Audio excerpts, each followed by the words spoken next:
8월 19일 유튜브에 이렇게 일기를 매일 올리는 것도 어느새 100몇 회가 넘어가고 있다. 그러면서 다양한 사람들의 코멘트를 보게 되는데 오늘은 이 내용들을 정리하고 내가 알 수 있는 범위 내에서 답을 몇 개 써보고자 한다.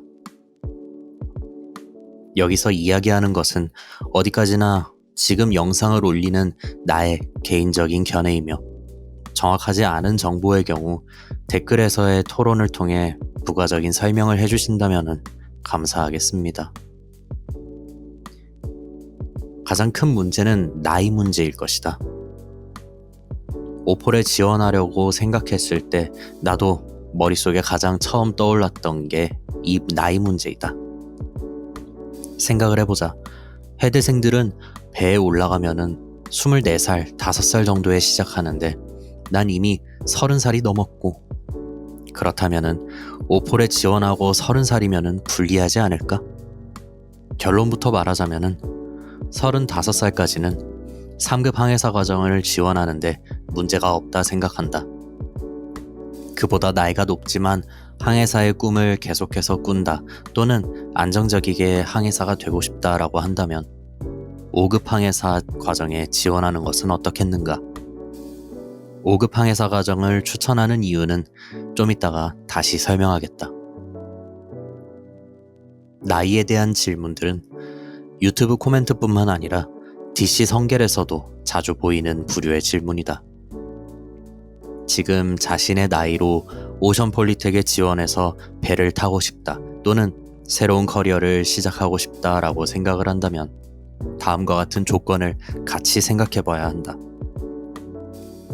첫째, 3급 기준으로 오션폴리텍을 마친다고 바로 항해사가 될 수 있는 것이 아니라고 봐야 된다. 1년의 교육기간 이후 약 7개월의 승선기간을 마쳐야 그제서야 초임 항해사로서 승선을 시작할 수가 있다. 1년짜리 교육은 연초에 시작해 연말에 끝나지만 그 이후에 실습선사에서의 승선이 언제가 될지 모른다. 연수원 생활이 끝나고 바로 승선을 한다면 초임 항해사가 될 때까지는 약 1.5년, 그렇지 못하다면은 최소 2년 동안 항해사가 되기 위한 준비 과정을 거치는 것이 된다. 시작하는 나이가 35살이라면 37살에 들어서 겨우 초임 항해사 딱지를 붙이는 것이다. 최소 조건이라면은 23살, 24살 정도부터 시작할 수 있지 않을까 생각한다. 병역을 마치고 학사 학위 또는 그만큼의 학점을 받은 상태여야 하니 말이다.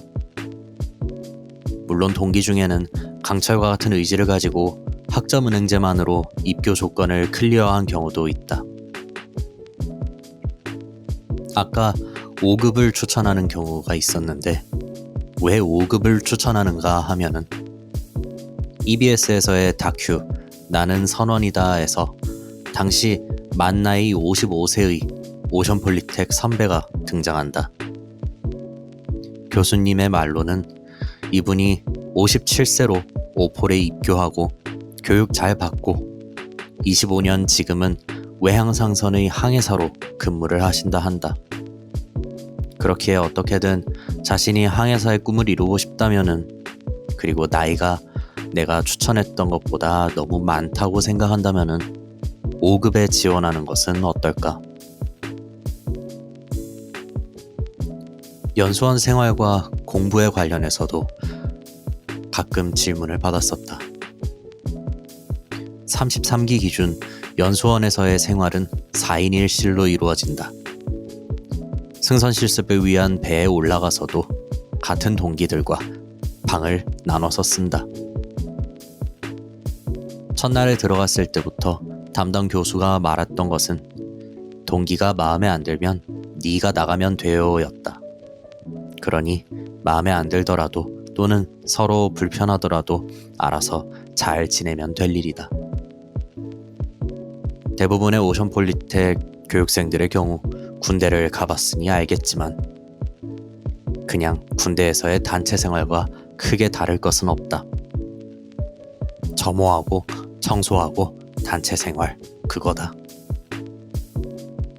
공부에 관련해서는 필수적으로 공부해서 시험을 봐야 할 것들을 정리하면은 항해과 기준으로는 다음 5개의 시험이 필요하다.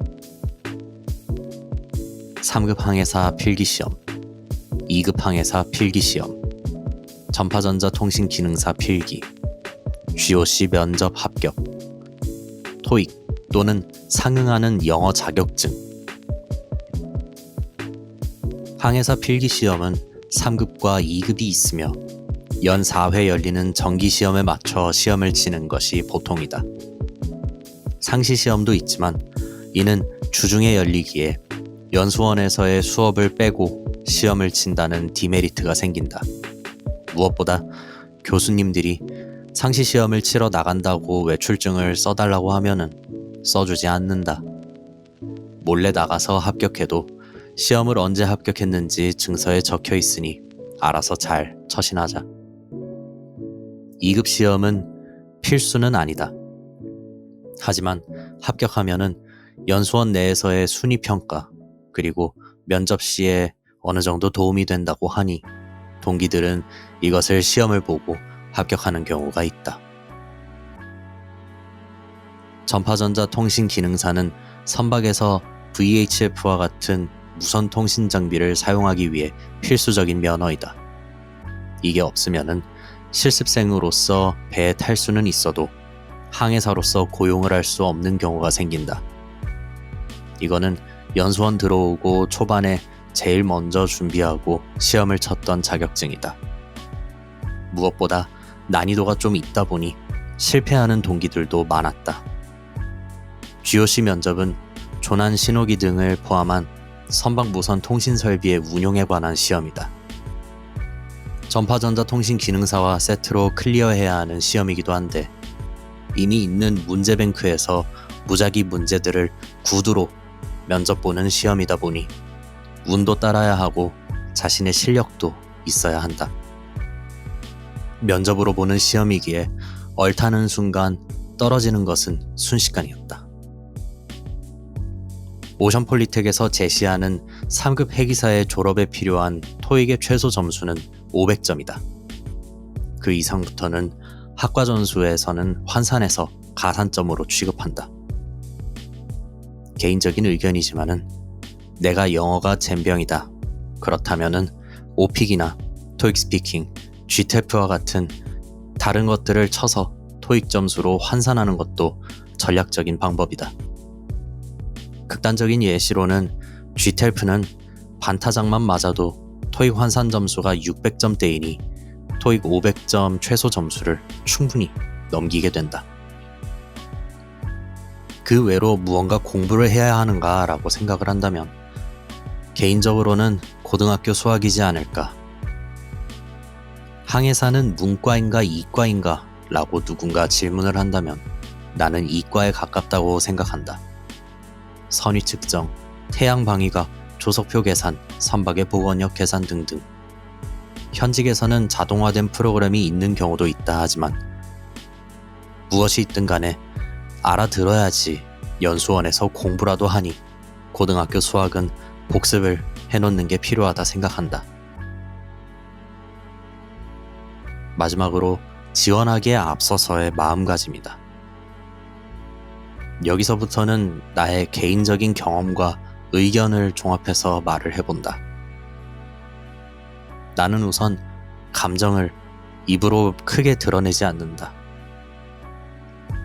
나는 해군에 들어가서 2년 동안 연 300일 항해를 하는 열악한 환경에서 배를 타고 지금까지 세계의 조소를 다니면서 하루 3-4시간만 자면서 마음이 꺾여가면서 일하고 마지막 회사에서는 6개월간 급여가 밀려가며 일을 한 적도 혼자서 일주일 동안 10,000원의 행복을 찍은 적도 있다. 그러면서 나를 좀먹었던 것은 불만을 말하고 주변을 욕하는 것이었다. 사장 새끼가 틀딱이라서 내가 열심히 엑셀을 자동화했는데 다 원래대로 되돌리라 해서 욕하고 급여 밀렸는데 일을 똑바로 안 시키니까 또 불만이고 3-4시간 자면서 일하는데 봉급은 180만 원밖에 못 받고 연 300일 항해를 하고 다니는데 땅을 밟지 못해서 불만이고 힘들고 욕하고 세상에 불만을 가진다면은 그리고 욕을 한다면은 정말 끊임없이 할 수 있다. 이 현상은 담배와도 같은 것 같다. 담배도 피면 필수록 폐가 검은색이 되어가는 것처럼 주변 환경과 사람, 심지어는 자신에 대해서 욕을 하고 불만을 가지기 시작하면은 그것은 멈출 수도 끊을 수도 없다. 계속해서 자신의 머리를 맴돌고 다른 사람들에게 자신이 힘들고 짜증난다는 것을 담배 연기 뿜고 다니듯 알게 모르게 영향을 준다. 담배가 몸에 좋은가? 그렇지 않다는 것은 모두가 알고 있다. 난 그래서 주변 환경과 상황에 욕하고 불편함을 표하는 감정을 죽이고 다닌다. 어쩌다가 그런 감정이 쌓일 때는 당연히 있다. 그리고 그런 것들이 쌓이고 쌓이다 보면은 터질 수가 있다라고 누구는 말을 하겠지만 나도 나만의 그런 마음을 푸는 방법도 알고 있다. 이걸 듣는 당신이 지금 댓글에 써서 걱정할 문제는 아니다. 그러니 혹시 이걸 듣고 있는 당신도 지금 모든 것에 불만을 가지고 또는 내가 할 수 있는 게 없어서 오션폴리텍 또는 항해사의 꿈을 생각을 한다면 다시 한번 깊게 생각을 해보기를 바란다. 사람이 있는 환경은 어딜 가나 변하지 않는다. 어딜 가던 싫은 사람은 생기기 마련이고 자신이 포함된 회사 또는 집단의 시스템이 당신과 맞지 않을 수 있다. 근데 그런 불만만을 가지고 오션폴리텍에 들어온다 한들 무엇이 바뀔 것인가? 과연 그 불편함이 해소될 수 있을 거라 생각하는가? 나는 오션폴리텍에 들어간다는 것은 짧게는 1.5년, 길게는 2년, 그 이상의 정신수양의 기회라고 생각한다. 이걸 듣고 있는 인생의 선배님들 또는 분야의 선배님들은 또 어떻게 생각하실지 댓글에 올라온다면은 나로서는 감사할 따름이다. 다른 질문이 있다면은 언제라도 댓글에서 함께 찾아보고 그리고 공유를 할 수 있으면 좋겠다.